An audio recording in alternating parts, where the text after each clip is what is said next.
DJ Event Planner will change the way you manage and run your business. Streamline all of your procedures and software into one easy-to-manage system. DJ Event Planner, the ultimate online planning tool.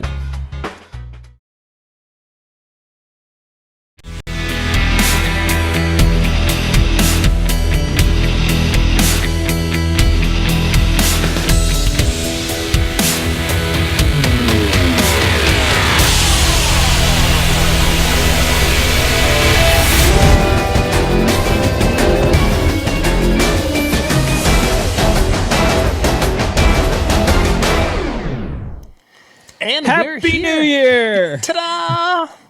Da-da-da-da! Good evening and welcome. And tonight's show we'll be talking Christmas music. Oh, no, wait. We did that was earlier, wasn't it? Oh, yeah. The best of 1999. That was earlier. Earlier. Too. Which John, you have a deja vu? I would like to point out the fact why did or did not promo only re-release Prince's 1999 in 1999? Did they re-release that on one of their discs? I don't think they did.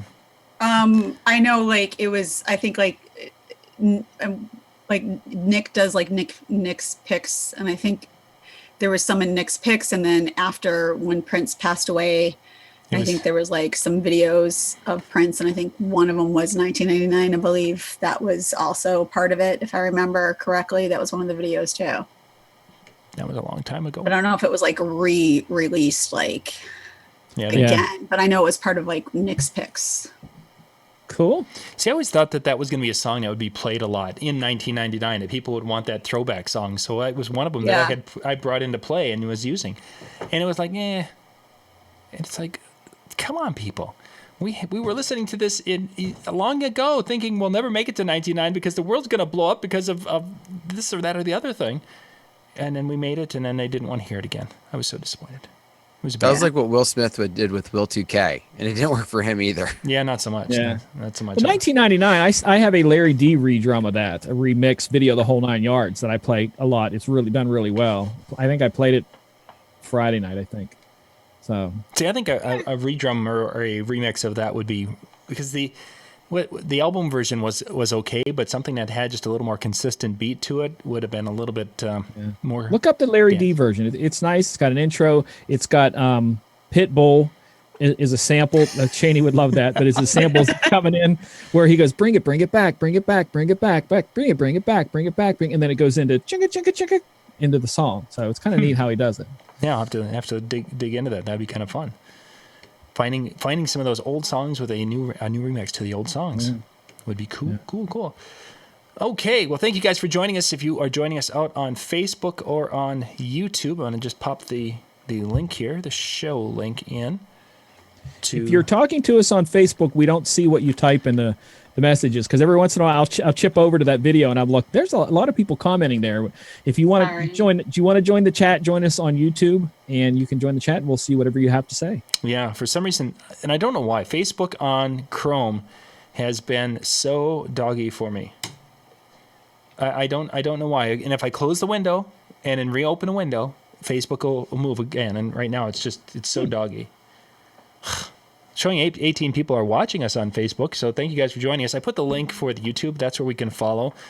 I apologize. It would be great to be able to follow the chat and such there, but just can't do it. It's not working. Okay, so tonight we're gonna ask some questions and get to know the DJNTV crew here a little bit better, because I have some deep personal questions that we're going to be getting into tonight, which will be fun and exciting. Well, at leest it will be for me, because I don't have to answer any of them. All those who are afraid, raise your hand at this point. So we're going to start off. Actually, this is one that I'm not sure which show we started talking about this, and it's like, this is a great question to ask, and actually, Dan, I'm going to start with you on this particular one, so that way they have more time to think. What I want you to do is I want you to think back. What was one of the first songs or artists that really caught your ear as a youngster, that really kind of opened you up to the musical world and kind of brought you into that DJ realm? It could have been even as early as a kid that really fostered that love of music. Oh, wow. Okay. So we're going to go back. Yeah, I had to think about it for a little bit. Get that. Well, it would be Fresh Prince of Bel-Air. Not Fresh Prince. You're not that young. Fresh Prince and DJ Jazzy Jeff. Oh, really? The album was when I on cassette had Parents Just Don't Understand, Nightmare on My Street, and a few others. And that was probably the first where I started to just really kind of getting into the feel and the beat and enjoying. And of course, that my parents would have let me listen to. And I mean, around here, there was no stations playing anything like that. So Sure. I had to, get what the family would allow me to have. That would probably be where it first started. And that was young elementary age. And then I would say probably from there, it went into Michael Jackson when he was doing Black or White and some of that from that album. Yeah, that's where it would start. Okay. Thank you, Dan. Janie? It's a little weird for me just because I was in the dance world before I was in the DJ world. So I was always around music before I was DJing. So music was always around me. And even before I was in the dance world, music was always around my house because my parents always listened to music at home. So I always had music around me. And then being a dancer, it was like music was always there. So if I'm just thinking about like what really got me into like DJing, like the music let's go back into the young Shani, when she was just learning how to dance. She was a little bit clumsy yet because it was a new thing to her. in the big tutu. She was a little worried about, the other kids in class, pointing and laughing because she wasn't quite there, hadn't mastered it yet. What was she hearing at home that just kind of was like, yeah, this is cool. Really, what brought your appreciation to music? It was a very eclectic like mix of music at my house. Like my dad was into Chicago blues. So we had a lot of that going on in the house, and we were into a lot of Motown at my house, like a lot of like Stevie Wonder and, like a lot of like Spinners and all that kind of stuff. So Motown was really big, and a lot of like Chicago, like underground artists from like the blues and stuff like that was like really big, like at my house.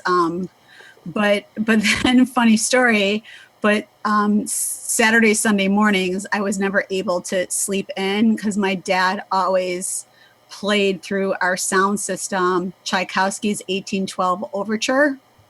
And if anybody really knows that, if anybody knows that Let's play the music, Bumblebee. you're a DJ and you know a certain parts of that music where things just blow off, that's when my dad was this big ex-Marine 6'2" guy, like football type player that would really just come in, and that's like when wrestling was like big, and literally just body slam on me and my brother when like those cannons would go off. So I only knew like one classical song back then, and it was like that song. So like I was like, I hate classical music. I would like never want it. So when I was doing ballet, I was like, I hate classical music. But really, like, like the music style that was around me was more like the Motown and the Chicago blues and that kind of stuff, and the one classical song. And Dad, if you're listening, I'm sure you're laughing at this story. I'm just curious. Do you have your version of PTSD from that? I do. That comes on. Totally. Like you don't understand. Like seriously. Like I do. Like you cringe up. Like I twitch. Like I really do. Like I'll just start like sweats will start, and I'll just like start flinching and stuff. Like I get what that is now, and I seriously do. Yeah, that was my childhood. I don't know if that was like abuse back then, but I think it is now. Funny. MJ, where did it start for you? Gosh, do I really have to answer this? Yes. It's gonna flat out show how old I am. Well, can't be much older than my answer. So for those of you who are old, your grandmothers had probably in their house, grandparents, instead of having a record player, they had something that was the size of a two-door car in their living room that played records and 8-track tapes. John, I don't know if you remember those. Mm-hmm. It was this thing, and I used to pretend that I was a DJ. And I'm not kidding you. I used to go down there and pretend, but it was not their songs, because she always had like Lawrence Welk and stuff like that. Which again, like Shani, we had such an eclectic set of music, because my dad had his own big band. He was a first chair trumpeter. He was incredible singing voice. I actually have literal 33 RPM records he recorded back in 1949, Wow. 1950. So I got everything from my grandmother's Lawrence Welk to my dad and mom's big band to disco and Barry Manilow from my sister and Bad Company and Skinnerd from my brother. So, but for me, it was, and I think it was this song, because I literally remember pretending to be the DJ on my grandmother's thing to Disco Inferno. I'm almost positive that I think it was that one or La Freak, and I can't remember. It was one of those two right around that era. I think it was that one. It might have been because I'm right now. I actually went while we were doing this back to a quick search to see what I could come up with, and that was the only one that kind of hit what it is. Yeah, Robin said the stereo console. If you want to see something crazy, go online and search for them. They're 5+ feet wide, and they're ginormous. And she always had one of those. But that was where it was. So it was one of the disco songs, and I think that was it, if I can remember. Well, that console was actually one of my early musical experiences also, because my grandmother's favorite song was Waltz Across Texas. So there was a little 45 and that machine, and it had that little flat rectangular thing you would slip on top of the spindle there, so it could play the 45, and you put that Stack. on there. And that's what I started. So my very got first, one of those in the other room. That was my show and tell. my very first DJ, I suppose, gig, is I would play that song for Grandma every once in a while, and she really liked that. Moving forward from that point, really that would have probably been me at 5 and 6, somewhere in that ballpark. And then in the kind of mid 70s, my father was really into Ringo Starr. So around, what influenced my musical taste at that particular time is a little bit with Three Dog Night. Gordon Lightfoot was in there, and Ringo Starr. Probably Ringo Starr the most of any of those. And of course, he had the Beatles and Beach Boys and different things such as that. But really, that Ringo Starr, I suppose, would be considered, kind of what got me into it. That really appreciating and loving of music at that stage of my life. So cool.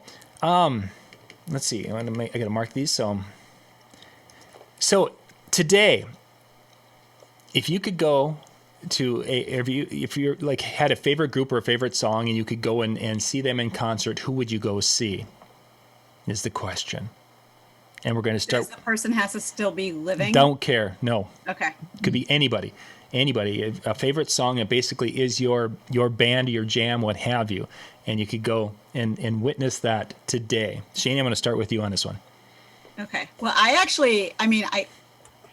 already saw the person, but I would totally see them again and again and again and again. And I already saw Prince, but I would I love seeing Prince in action.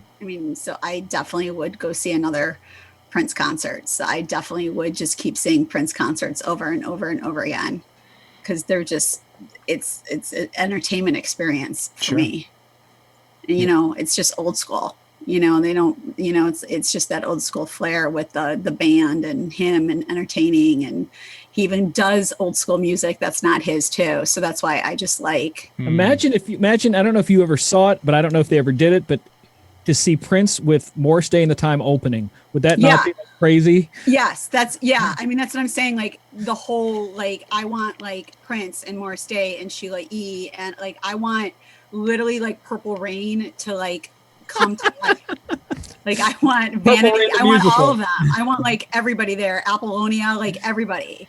I want the whole entire just movie but just the singing parts. I don't need everybody jumping into the river and all that kind of stuff. I don't need any of that stuff like that. You gotta have the motorcycle. The motorcycle's awesome. I don't need any of the drama stuff and all that kind of stuff. But I would love I know Morris Day and all of them are on tour and everything now, but I want back in the day, Prince, Morris Day, Sheila E., Vanity Six, all of them. I want oh, wow. Yeah, I want that whole group. If you could say the New Edition type group, I want the whole Prince catalog group, all together. He said artist. You're getting greedy. No, that is an artist. It is. it's collectional very group. true. It's like Wu-Tang. If I said I wanted Wu-Tang, there's like 92 people. Like half of them are dead, but there's literally like, I can't even count all 36 chambers. There's Ronnie, Bobby, Ricky, Mike, Ralph, Johnny. Oh wait, that's not Wu-Tang. But I mean, you know what I mean? Like so I want Prince and his company. Nice. And yes, I am getting greedy. Yeah. Just Despacito. See, See. MJ, you're next.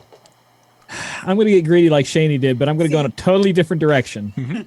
Because I'm really not into seeing concerts. And this is coming from a person who spent half of his life as an onstage performer. I just am not much to go see a concert. I'd rather just hear the recorded song than the artist. And please, artists, don't hate me for that. So if I had to pick someone to see, I've already gotten to see them, and that was DJ Jazzy Jeff. He's not an artist in the sense that you think, but I like what he did. I got to see him. I literally was like 3 feet from away from him the whole show. Mixmaster Mike and Qbert, again, guys in the DJ realm. But if I had to pick a song group, it would be Pentatonic. Talked about them in the last one because I always say the first time I saw them perform in a video, I'm like, they would be a good show to go see. Yeah. But like I said, everybody, I'm not against people performing. It's just not something where I'm going to dish out money and go and see. But them I might. So Pentatonic. Cool. Dan. As you guys are talking, I keep going around and around and around with different ideas. Michael Jackson came to mind. Justin Timberlake came to mind. You know, I just kind of like that excitement, that type of piece. But I'm actually going to kind of go in a different direction. This is a side of me that a lot of people don't know, and it's my faith side and my Christian side in that. And one of the big groups. Let me kind of preface this. I am usually like MJ in this fact that I don't understand sometimes why people go to concerts, and because I just standing up in the crowd, it didn't really feel the same. About a month and a half, 2 months ago now, I got to see Toby Mac. And I was like from here to the wall behind me, away from the stage, and got to see him perform. And it was just, I got a different feel. Like it was totally. And my wife looked at me, and like I'm having a big grin on my face. I've been a DC Talk fan since I was in elementary school, and so like seeing that and progressing. And I kind of got away from his music for a while, but when I heard he was coming to concert, I was like, all right, I'm there. And you should have seen it. We were up in the. It was at a local fair. And I was up in the grandstands, and there was like hardly anybody on the track. And he goes, "Anybody that wants to come down, come down." My wife didn't even wait. I just like grabbed her and I said, "Let's go before they change their mind. Let's go."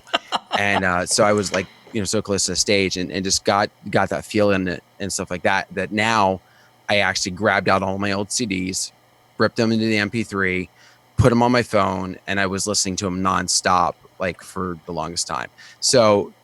Completely different side. Songs I don't play hardly at all, like out. But just if you've not seen him, kind of has that same type of flair and musical sense. I would say like a Justin where can sing, but then can also do like a hip hop type of part of it. So that's my. I got to see him back in 2005, and I would say he's one of the artists that I feel transcends a performance to where he gets the audience. I mean, for him to say something, come down, that's typical him. He makes everybody part of his night, and it's really cool how he does it. Yeah. Yeah, I've not seen Toby Mac perform, but following that up, actually, one of the concerts that Lori and I went to that we enjoyed the most was a Chris Tomlin concert. He again, if you're into Christian music and such, it's like every third song in the Christian charts was either one of his or a variation of. So we had a great time at that was a lot of fun at his concert. I actually got to speak at a festival back in 2006. I was a speaker on the main stage right after he performed. I talked in between the bands, and he was there. Nice. It was him and then Sonic Flood. Okay. Now that'd been fun. I met Sonic Flood. I actually got to hang out with them. Great group of guys. Real great group of guys. Yeah. Yeah, most are. There's a couple that's been. Sorry, I'm dropping names. No, that's okay. I lived that life. That's what I toured with those people. All the ones you're mentioning, I toured with all of them. I was on like the youth stage, and they were on the main stage. So it was like city to city, you'd run into them. So that was Chris Tomlin was. But as far as a concert that I would go to, it was a group that I don't play very often. It'd probably be wanting to go see Van Halen, but I would rather go see them with Sammy Hagar than David Lee Roth. So I want to Van go back. Hagar. Yeah, Van Hagar. That's what we went and probably saw them 5 or 6 times during the Sammy Hagar years, and I just enjoyed Sammy's renditions of some of the songs better than I did what David Lee did with those. So that would be probably my concert if I could go and put that back together. That type of a connection, I would go see that. Saw Sammy by himself. I didn't like it as much when Sammy was just doing his own stuff. So that's just a preference. Most of my Van Halen friends are like, no, I'd rather see David Lee. It's like, okay, fine. You do your thing, man. I don't care. Okay. So I've got more. Those were the simple questions. Oh, jeez. So Hey, now, MJ, you're up first. I think we're in rotation. So Yes, just get ready. On this one. yeah. So we're in it. Okay. So I want to go to one here. Oh, Okay. jeez. He's hunting the question down for me. I've got 10 different questions here, so I want to make sure we Bring have it. Okay, so give me something unusual that you have in your DJ emergency kit that you do not think the other two have in their DJ emergency kit. MJ, you get to start. I think. Oh, that's easy. That is absolutely easy. I have multiple lengths and circles of what you would maybe put underneath a kitchen table to keep it from sliding, the little stoppers. Yeah. I have probably about 8 of the circles in the top of the case, and then I have 2 different sets of strips because I hate when my equipment moves around. So every time I set up, it's going under something, under corner this way, corner that way. I hate when stuff slides. So I have stoppers, rubber stoppers everywhere. I think that's a pretty safe one. Yep. Dan, what do you have in your emergency kit that the others of us will not have? John might, but the other two won't. Wait. While Dan's thinking, I just want to say that those of you who follow him, the Popo shut him down DJing Saturday. No, that was the beginning of September. Oh, I thought that. Oh, you were just talking about it. He got Yeah. the police shut him down. I thought that Yep. was fun. Let's see. I can John might, a garter. No, not anymore. No, I have No, okay. So It's been in there for about 8 years now since I first put it in. Used or new? Brand new inbox. Brand new inbox. Yeah, in my it's more my event emergency kit than it is, true quote unquote DJ emergency kit. But it's in there just in case we go to do an event and the bride's like, oh, I forgot to put that on. That's cool. That's smart. so far we're doing well. Shaney? My business cards. No,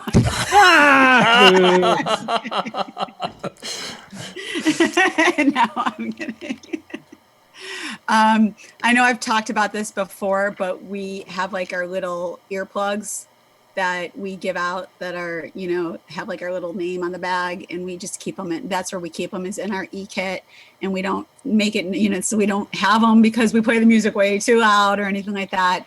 We have them, for like the special need kids, or we're at that event where that one table of the older people are right where our speaker is and everything. We just kind of, one of us walk over and say, so we see you guys are sitting at the VIP table, and we wanted just to let you know that we have some VIP gifts for you if you feel the need that you need to use them, even though we are watching the volume at the event, blah, blah, blah. And, and we'll grab them out of our e-kit. So we do carry those for simple fact, if we see a little kid crying or something like that, or we, when we see this for the special needs kids and stuff like that.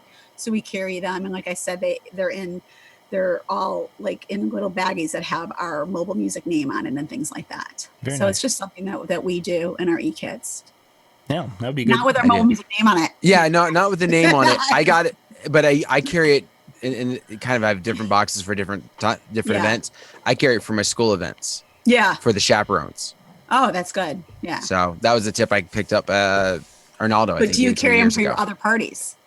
Was that? Maybe you should now. Carry them. You know what? You're very valid with that. You're right. I never even thought about the other side to either the special needs kids, or even the table that's too close to the speaker. Yeah, or that is a good point. That one couple that one gentleman that has really sensitive hearing as an adult, right, and always leaves early because he just really can't handle the music. But now that you gave him something, even though he could bring them himself, but just doesn't.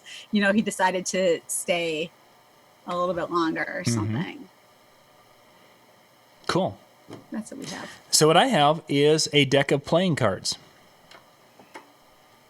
For those times For when the power goes out? For the times when I get bored up there, you know, I could be announcing their first dance, but I thought he was going to say he uses them at Ninja when people make requests. Whips them. Oh, like, does he like fling them? I was like, Some people play solitaire on the computer. He doesn't want to get busted, so he plays it with the right out in the cards. open. I'm not shy. So what I use a deck of playing cards for is occasionally I'll have people who come up and they're like, we want to raffle the garter, we want to raffle the bouquet toss, or we want to do something to raise money with it. And the quickest, easiest way, and you can do this off the cuff, is to take a deck of cards and you split that up 2 or 4 ways when you have 2 to 3, 4 people, and you send them out to go sell them for $2 a piece, $5 a piece. I've had people sell them for $10 a piece. They hand the card to, here, pick a card. They pay the money. They pick their card, rip it in half, and all the halves come back, and now we have raffle tickets. So wow, it's a nice. quick, easy way to do a raffle if we need to do something like that. And you look like a rock star. And if, again, the one where they sold them for $10 a piece, that particular one, we went through 2 decks. I have one deck that's with me, and I think I have 3 different other decks in the truck. So if I see they're going through the first deck really quick, and if I can get to my truck quickly and easily, I would do that. Or if I know that I'm going to need it, but I carry one in my backpack with me. No, I don't do 52 card pickup. That would be bad. And of course, there's 2 aces, so that's 54 cards. Make sure they have different backs if you're going for more than one deck. I have, yes, and that gets to be a difficult thing. Is when you buy them in bulk, and it's like, oh yeah, look at there, 40 decks of cards, and there were 2 different colors in there, and it's like, okay, great. So I'm still using two out of that, and then a different color from a different set. nice. Okay, let's see. When you have a new piece of gear, a new piece of technology that you want to implement in your show, and we were actually talking about doing some different things with lighting and such, how long from the time you purchase it to the time you're going to implement it do you do, and how do you get it prepared to use out in the field? And Dan, we're back to you on this one. So when you get new technology and you're wanting to use it in your show, how long do you wait? Are you impatient like me and I get it and 4 minutes later I'm headed out to my show, or are you more responsible? Depends on what it is and how quickly I want to get it out there. No, I mean, in some seriousness, and I feel in some aspects, any good lighting has to go through some programming stage. So take aside from what I may want to do with it and how quickly I may want to get it out there, there was a programming side of it that always had to kind of come into play. So when I got my moving heads years ago now, I wanted to be able to make sure that I could use them for the dance. I got them about 2 months in advance.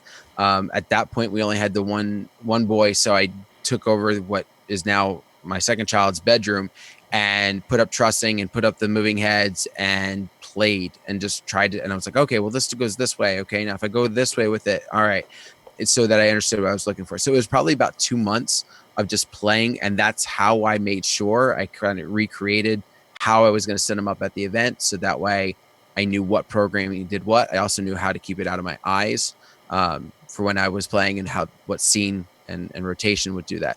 I don't think I'm that, I know I was not that detailed with my uplighting. I knew that was kind of a little bit quicker, but they were a little bit easier to understand what they were going to do than the moving heads were. So yeah, 2 months was probably the longest. Typically it's probably 2 weeks of just playing. Sure. Much more disciplined than I would be. Shani, what about yourself? If it's just replacement gear, we'll just unbox it, make sure everything's there, hook it up, make sure it works, and put it in the bags, whatever, put our tags on it, put it away. If it's something brand new, like if I personally am getting like a new controller, like when I got my new controller, definitely going to test it out for a couple hours. Since I consider myself a seasoned DJ, I don't feel I need more than just, doing like a quick set on it where I feel comfortable on it, where I feel that I can go out and do a gig with it. When the EV speakers came to the warehouse from Michael, I wanted to make sure my techs knew how to set up the subs with the tops and daisy chain them if we needed to and do all this kind of stuff with it. So I made sure that they were in the warehouse. They knew how to set them up because we got to make sure that's something, you know, that's the only thing we're setting up that night at the party. So I want to make sure they felt comfortable setting them up, you know, playing with the digital parts of them, making sure they felt comfortable with them, making sure they sounded good. So we just, you know, even though we set up was just like an iPad, I just wanted to make sure they knew what they were doing with that. Again, you know, as long as they felt comfortable setting it up, I trusted them because this is what they do. Sure. So again, not long. If it took them longer than a couple hours, then I need to have a talk with them and, you know, and see what's happening, you know, same with like when the Bose speakers came and everything because of the whole, like trying to set up those kind of things. Again, if it's more of a lighting type issue, if it's something with programming with the computer and things like that, that's more of sitting there with the computer, setting it up, programming it, you know, depending on how much time you have. That could be a day, that could be 2 days, that could be 3 days, that could be 4 days until you feel comfortable with the program. If it's just like some uplights or something and you just got to like set the color, you know, you might be able to just go ahead and do that at the party if it's something you already know what you're doing. So for me, I figure if you know what you're doing, you should be able to kind of feel out what you're doing. In my opinion, unless it is something like uplighting or something, I personally do not feel comfortable just unboxing it, like taking that tape off that you just got it, like from there at the event, unless you have that backup that you feel really comfortable about. Because remember, your client is paying for this and your client is having you know, an event that they're putting everything in your hands. So I would think twice about just being like, oh God, my new speakers just came. Oh, look, the new, you know, lighting unit just came. Let's just put it all in the truck and bring it to the event tonight.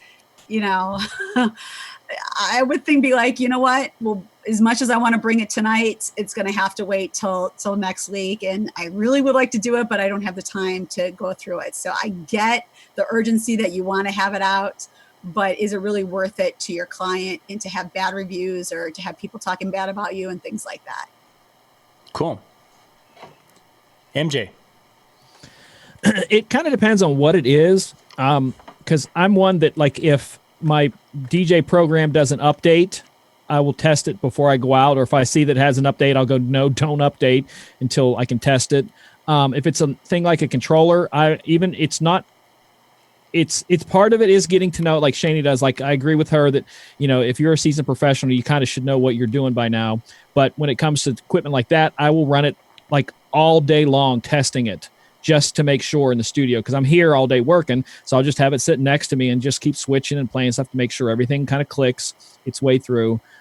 Lighting speakers, I would definitely pull them out and test them, but nothing too major like on that kind of stuff. It's more on the software, hardware, kind of run it through its paces, plug it in, see how it's going. Now that we're talking about this, I realized that recently I had bought about 4 new XLR cords and put them in the bag and never plugged them in. So probably should test those. I've done that. I'm not gonna lie, I have done that. The mic cord too. There's the new mic cord in there. Did never tested it. I tested the mic on a different.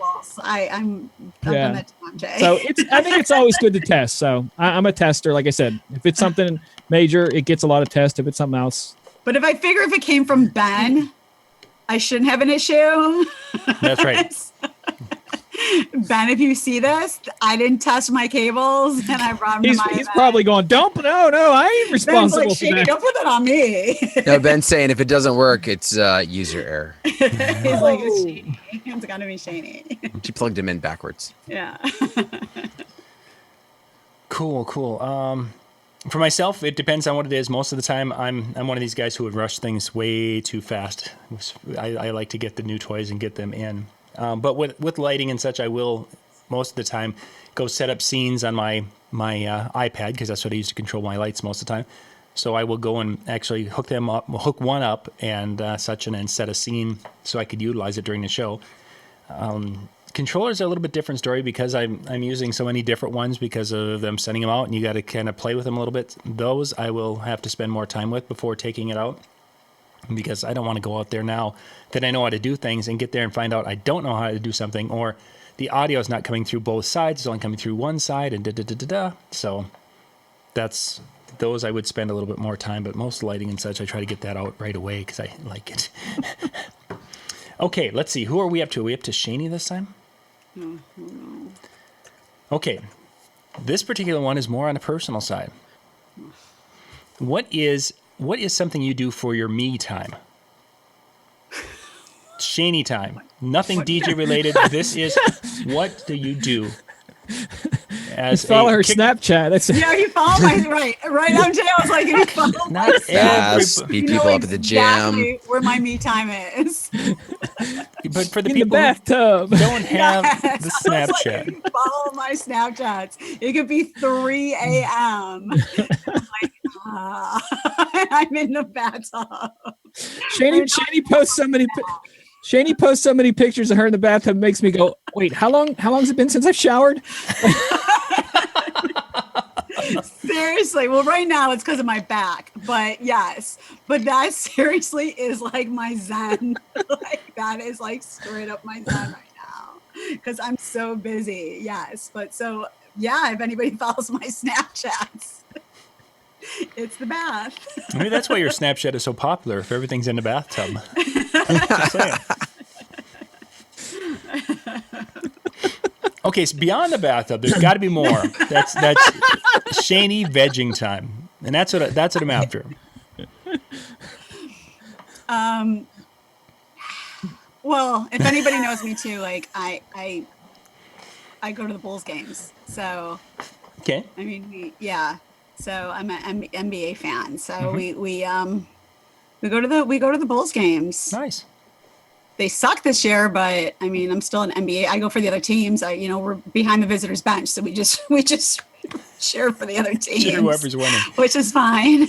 I'm a Bulls fan. They're winning. Well, now I'm the other team fan. Okay, I'm still cheering for the other team because we're literally right behind the bench. So we're fifth row behind the visitors bench. Ben went in my seats. Ben took a son, and his son actually became a Bulls fan because of my seats. Oh wow.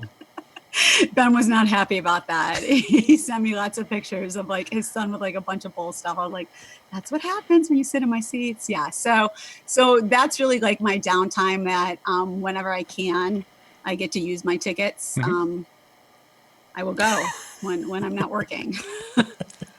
Or I'm in the bathtub. Okay, in the bathtub. Yeah, I think. Shani when she signs on later this week. 20,000 new visitors. Wow, look at all these New followers. Like someone in the chat room just said there seems to be a mad dash for Snapchat right now. There's actually, if you look at mine right now, I think there is a bathtub shot. Like I'm not gonna lie. Before anybody gets too excited, she keeps it PG. I do. Yeah. PG. It's PG bath shots. There we go. Yeah, it definitely is. So you guys, it really is. Look, I'm getting added friends right now. MJ, what do you do for your me time? There are levels, so it all depends on how far me time you get. It could be as simple as playing video games. I really like to play video games. I'm a gold subscriber for Xbox, so I get 2 new games every month. So that's a lot of breakaway time that I like to just kind of get into the game. But if you go further, me like really breaking away, it's either on the mountain bike, but the furthest break for me is always the motorcycle. Going up, I have a friend of mine, his parents have owned a small hunting cabin up in the Allegheny National Forest since we were teenagers. And I get to go up there about 3 times a year and go ride on the forestry trails. And literally where their cabin is, it's so far out, I literally cannot even get a cell signal, not 1 ounce of cell signal. There's no TV, there's nothing there. Sure. So that's kind of an escape to go up there for a couple of days and just sit around. And then, like I said, during the day, you're out on the trails, just cruising all day long. Like you put in 30 to 60 miles on just, hard trails, so that's kind of my getaway. Put the helmet on, forget the world exists. Try not to hit a tree again. That's not such a good part of it. If you look on my IMMJ207 website, there is a video of me crashing into a tree. There is. We've seen it. Dan, for me time. So I get a lot of baths. No. There's a mad dash away from my Snapchat. No. No, I mean, it's kind of hard. I mean, I've got the 2 kids, so obviously it makes it even more difficult between the full-time job and DJing and the kids. I don't get a lot. I tend to play about 1 game a lot, and I do it on my phone or my iPad, so I can do it, when there's just 5 minutes of downtime. It's Electronic Arts. It's EA's Star Wars Galaxy of Heroes. Oh, wow. So I tend to play that one a lot. That's like my kind of relaxation, or if I just need to kind of tune out the kids, if they're just fussing a little too much and they just need to fuss it out. There's nothing we can do to fix it. I'll just kind of zone out on the game from time to time. I like watching different sports. I'm into everything from baseball, football, hockey, NASCAR. So if it's, if I can wrestle away the TV and not watch Mickey Mouse, I love Disney, but we're stuck with Mickey Mouse Clubhouse nonstop. If I can wrestle away, I like to watch those just for, again, some veg out, just kind of de-stress type of times. Yeah. Cool. Very cool. My stuff, I like to read, and I like to cook, and I really enjoy going for a nice long walk on the beach. Oh wait, no, that's a different thing. You're my dream man, John. You're my dream man. John, you don't live near the beach. No, that's true. That's true. I don't, but I do enjoy going for a walk. That's something that I've always enjoyed doing. But yeah, I'm huge Star Wars fan. I have several hundred books, and they do make that many books of Star Wars books out there, and I have pretty much all of them. Ask Lori. The headboard bookcase it's 8 feet wide, and it's full of Star Wars books. Yeah, and that's those are just kind of a way. And nowadays, because of all the different businesses, actually, when I get kind of burned out on the DJ aspect, I go to do handyman things, and I start playing with tools and do that. And then after that, I've been there for a few days and doing some projects there. Then it's nice to go into a different arena and change things up. But the reading is probably of the things that is my number one thing. So, okay. Let's see. We've talked about this one, so I didn't X-nay that one. There was another one I want to make sure we hit. Okay. Let's see. I'm up to MJ starting this one out. Uh-oh. So you're going to have a day. You're going to be going and doing. Got Snapchats. People are adding me. I think yours is a sympathy ad. Yeah, that was that. Yeah. Shane's is a real. I'll take them. I'll take pity love any day of the week. The day of an event, you're going to be doing a mobile show, and you're going to be out for a few hours and such. Eating during the day of an event, how do you handle that? What do you do? Because this is a tough area for a lot of DJs. So I'm horrible at this. I'm the bottom end of the spectrum on this. For those of you know, over the past year, I've been really trying to get myself healthy. I've lost like almost 40 pounds just by eating sensibly. But when I don't have that ability, I go to the other end and buy like the bacon double bypass burger. I'm not going to lie. It's usually something, if I have to feed myself on a day of an event when I'm out, it's going to be Long John Silver's. It's going to be KFC. It's going to be Burger King. It's going to be Wendy's. I just, that to me is comfort food. It's food that I can eat in my car. I don't have to get out of my car. I can go through the drive-through and not be around, so it's terrible to say, but I drop off the bottom end when it comes to stuff like that. So Dan, day of an event, meals and eating, what do you do? Typically a normal breakfast at home, cereal, banana, apple juice type of thing. I usually eat lunch before I leave because most of mine I don't have to leave till about 12:30, 1 o'clock, something like that. So I'll just eat whatever we're doing for lunch. And then most of my events, I end up eating at the event. Some of the venues I work with specifically have stuff set aside for us. So normal meals there, or my couples are like, listen, we want to buy you a plate. Okay. So I'm eating at the event. If I know that I'm not going to be fed by the couple or by the venue, I usually bring like a ham sandwich and a yogurt type of thing, just something to fill me up throughout the night. And then this is kind of where my go-to is on my way home. I always stop at like a Sheetz or basically a gas station, convenience store type of place. And I get 2 32-ounce Gatorades, one for the night of, one for the next day. And that has helped some of the headaches that I used to have the next day. it's reduced. I drink water like nonstop throughout the event, but for whatever reason, I was not replenishing whatever I needed to until I started this new habit. Interesting.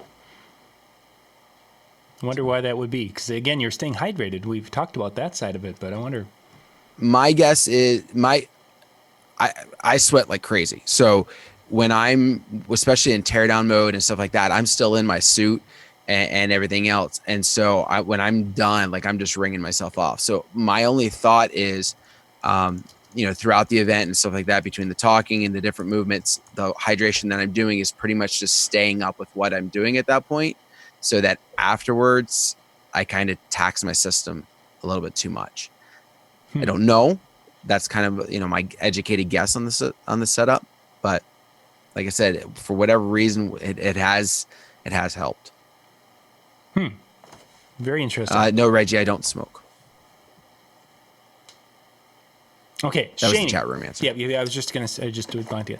Shani, dietary for the day. For those that do follow my Snapchats, know that I'm a big griller and I cook like tons and tons of protein, like on a Sunday whenever I can for like the week. So I live off of protein like that. I could just eat tons and tons of like chicken and everything, like just like for every meal. So I do eat very, very healthy when I can. And if any of you followed any of my Snapchats, like during the Cubs games, they saw me at a I think it was a McDonald's drive-through, like at 2 a.m, going, oh my God, I can't believe I'm doing this. I'm so hungry. I forgot my protein bar. I was like, it's like 2 a.m.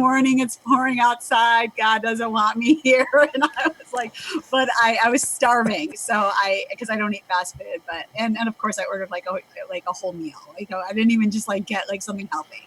Like I did like the whole entire meal. And usually, I, depending on a lot of times that I'm working a double, it's crazy for me when I have to do an afternoon and an evening gig.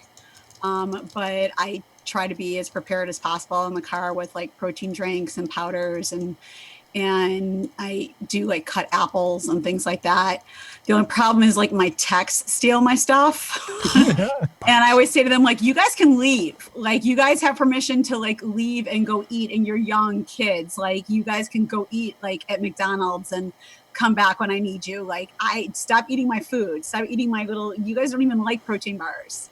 So I bring like protein bars and I bring fruit. And Dan, I was going to say to you, it's really expensive water, but I drink Essentia. Like I'm not endorsed by them or anything, but it's because it's ionized water. And it's like I don't drink just like the normal bottled water because that's like so bad for you.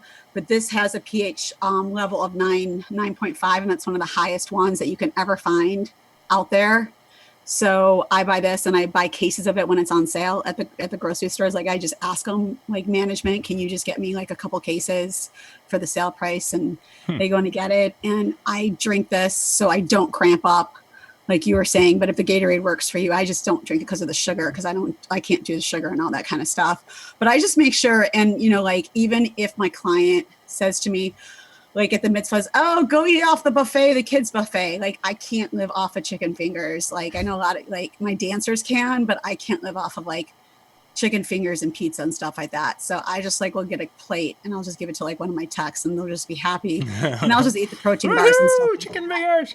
Yeah, I mean it's great for the first couple of years when you start in the business, but when you for after like 15 years, you're like, I just can't. Yeah, greasy food at events just. Like you just can't anymore. Like I just can't. And like when I have friends that want to go out to dinner and they want to go to dinner like Maggiano's, and I'm like, no, dude, I do events there like almost every single weekend. Like I can't. I'm so sorry. Like I can't eat there. like I live at like one of those locations. Like but they have the best food. Not for me. They don't. Like I'm sorry. I load equipment through the kitchen. Like I can't. Yeah. Like I was like I can't. But yeah. I mean, I'm hungry when I get home, and I try not to eat everything in the kitchen sink when I'm working a double. And I finally get home and I try to eat healthy, and I buy like, even though they have sodium, I buy like the little dinners, like the little frozen dinners, and try to make something just like healthy, because I'd rather eat that than try to eat like Taco Bell or something that I really want to eat. But, It's you know, that's why I fall off the deep but end. but it's different in the club scene when I'm with my friends. That's totally different because then we'll go to like Greektown in Chicago, or we'll go, you know, get a burrito and things like that when we're all together, and that's like a totally different thing. But I try to just stay as healthy as possible with like protein bars and fruit and things like that, and try to just get the right type of ones that do fill you up and taste good and things like that. And just being, because I'm in the sports world too, with, you know, teaching the martial arts, like I know the right ones to eat and the right and things like that. So Sure. I just try to keep it as healthy as possible when I can. But trust me, like I my big downfall are sweets. So like when they tell me the sweet table's open, like I put on like the longest song for the kids when they do the group picture. Like, you know, like, oh, this Ed Sheeran remix is 6 minutes. Boom, autoplay. Where's Shani? She's at the chocolate chip cookies. Chocolate. Yeah. So I mean, I'm not perfect. Probably one of the biggest changes in the last 2 or 3 years has been the day of eating. And I used to go and grab the burger at through McDonald's, and then for a few years then I went to a chicken sandwich either at McDonald's or Burger King, you know, going with a grilled chicken and going that route. And then I've gotten to the point now that I generally will eat my same schedule, or like Dan was talking about, but then when I go to the event, I'm taking along either a very lean roast beef sandwich on a whole grain bread, or a if I have to, if peanut butter is my fallback, so it's either going to be a chicken breast on a whole grain, or it's going to be maybe a very lean roast beef on a whole grain bread. And I'll make probably 3 of those and take those with, and I'll have a couple for the supper time, and then have one for the ride home, because I hate getting it, as you say, Shane, when you get home and you're like so hungry.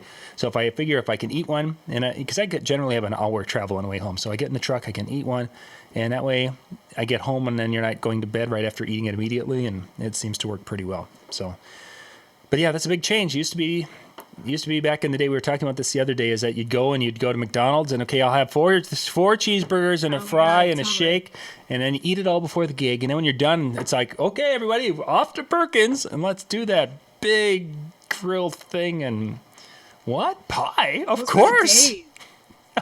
Those were the days, seriously, when you could just do that. You didn't even think twice about it. Even for females, like I didn't even think twice about it. Yeah. And I didn't. It was just fun. We were all together. We all did, like, it was fun. Now, can't. Okay, we have one more question. Time enough for one more last question. And I'll actually start this one to give you guys a little bit more time to think about this one. Uh-oh. The question is basically, what is one thing that DJN fans do not know about you? Oh. That we have not talked about.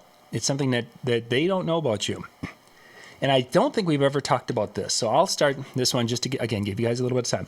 Is that I don't know if many know that I played college football, and that I was an outstate all-star football player back in high school. Oh. So I actually at one time knew what I was doing when it came to an athletic field. So Lori got to marry the football star. Yeah, I was the football in track star. I went. Nice. My senior year of high school, I went down to the state track meet, and unfortunately was having some heel issues at the time, so I didn't do very well there because I was injured and trying to run on a bum leg. But it's like, it's your last race; you either run or you're done, and either way. So yeah, I was a college football player, and actually did pretty well back in the day. Let's see. So now, Who do we go to next? Is it whose turn to start? I think it's MJ. MJ's Don't turn. go to me because I have no idea. because he would have been like first. I don't even know, because like I hide myself from everybody. So there's like so pretty much anything you could tell us. You could tell us I anything. know. Yeah, your personal life is like my personal life too. So yeah. Yeah, I mean, there's so much. Where do I don't even know where to begin. I don't know what to say. I know there's numerous things I don't think we've ever talked about from MJ's past that he and I have talked about that would be interesting. The first time I ever flew in a plane, I got to fly it myself. Does that count? Oh, sure. There you go. Yeah. I don't know. A friend of mine was a private pilot. He took me up, little thing, let me fly it. So I don't know. That's kind of a silly thing. I don't know. that they don't know? I don't know. John, give me a hint. I mean, like I said, because literally everything in my life, there's like I literally could go through everything. Like if you look at unless you see me post an address of where I'm DJing, my Facebook page doesn't talk about my age, my city, my anything. MJ, talk a little bit about your teaching background. There's there you go. Yeah. There's really none.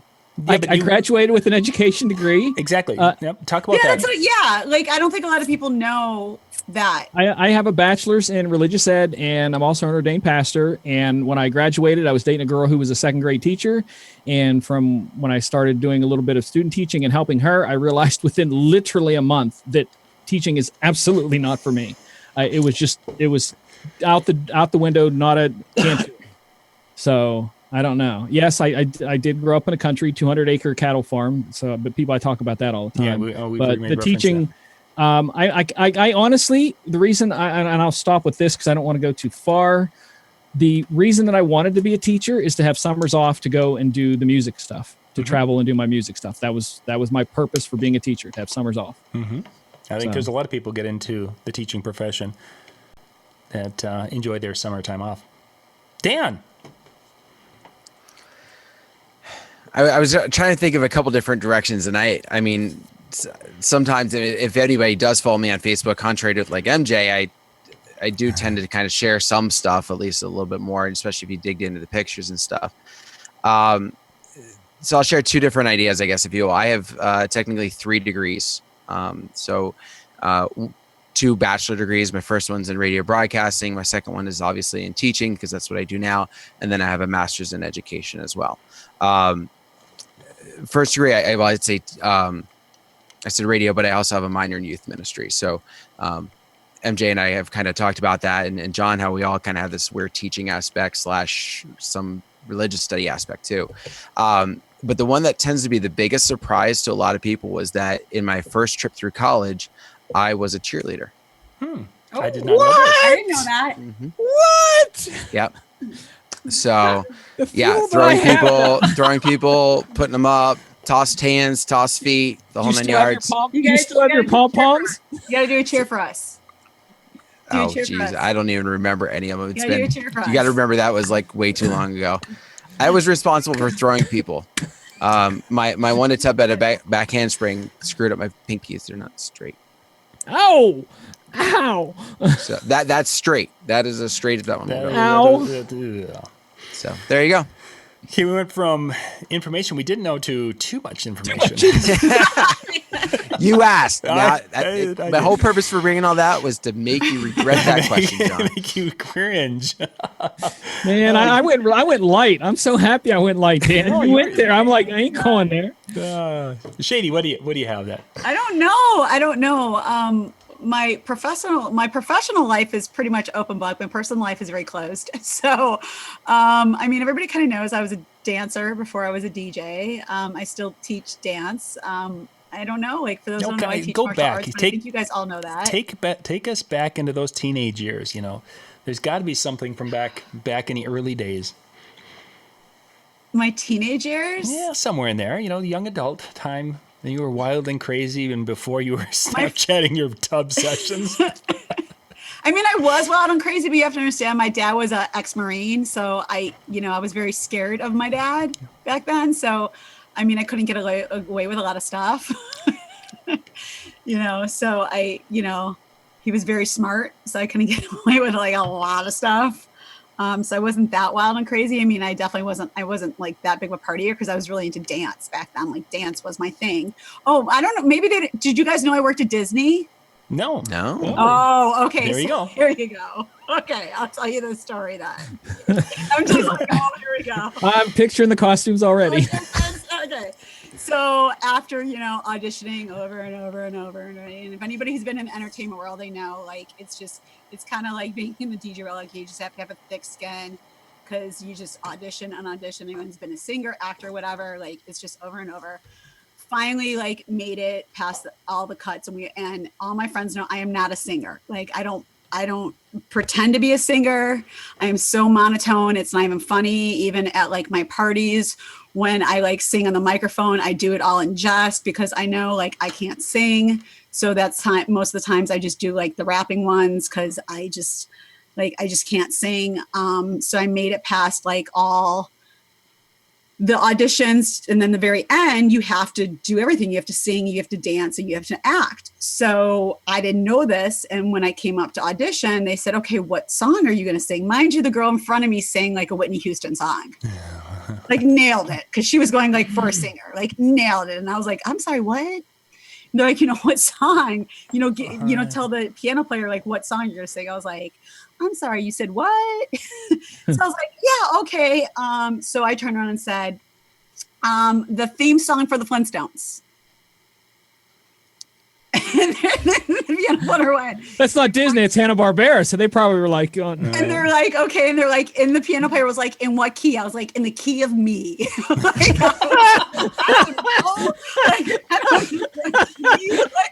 I was like, screw it. Like, I've already like not, I haven't made it, whatever. I don't care. So they started playing it and I'm just like having fun with it. And I'm just like doing all these little stupid dance moves, singing it so monotone, just doing all these little stupid things like Flintstones. Yeah, Vita, just doing the whole thing. Yeah. Like at the end, just doing the whole like, thing. And, I was like, you do know I'm like auditioning for like the dance one. And they're like, no, we know, but like everybody has to get this. I was like, I'm just letting you know. Okay, thank you. I'll see you guys at the next audition. And mind you, I did actually make it because they loved my personality that I actually went through and did all this. So the good news is I ended up working for Disney. Of course, I ended up being in the only outside show at Disney, doing 8 shows outside in my costume. I was in the Beauty and the Beast show because this is right when Beauty and the Beast came out. And I was the cup. Oh, you're Chip. I was Chip. Nice. Thus the nickname shall be forevermore. Saith the DJNTV crew. Chip. Yes. So yes, and let me tell you, working for Disney was awesome. Like they definitely are a great family to work for. Housing, everything. Like when you just are like out of college and you're like, I don't know what to do. Like, like don't know anything. Like they definitely help you out and they take care of you and this and that. My girlfriend was in a show. Like I had like 3 friends that were working in like other shows there. So it was great working for the Disney, except my show was outside. Yeah, that would not be the most in exciting. Florida. In Florida. Yeah. In a costume. Did you start in the middle of summer or was it just, not that I realize December is like that much different, but it's yeah, no, it was different. right after I graduated. So yeah, basically, yeah. I went to school in Florida too. So I was kind of used to the heat a little bit, coming from Chicago. I was like, oh, I love the heat, but yeah, not in a costume. And I'm a sweater too. So like, it just wasn't cute. So for those that don't know, I worked at Disney. Yeah, well, there we go. Now we. I talked about it. I think I talked about it at a Las Vegas DJ show, but I don't think none of you guys were there, so that's okay. Now we know more. Now you know.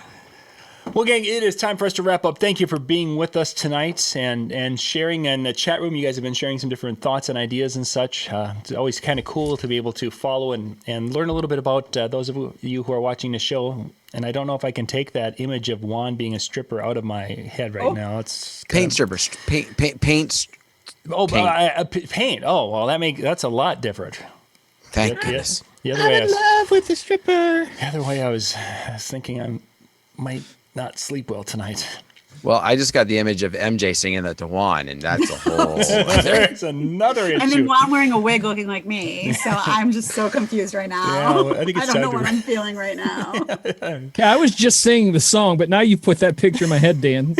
All right. On that happy thought, you guys can take that little earworm with you tonight as we go. We'll be back tomorrow night with our Tuesday shows. We've got Ben Stowe. The show is going to change a little bit because he's going to be going down to the Roscoe plant, which basically is the company that does the diachroic filters and such for lighting.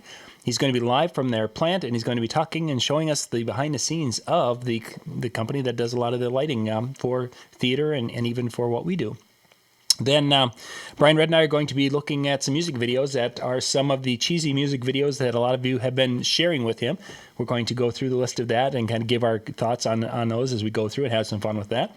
And then Wednesday we've got let's see, a cool little show talking about making money off your lead list from your bridal shows. Then at 8 o'clock Eastern.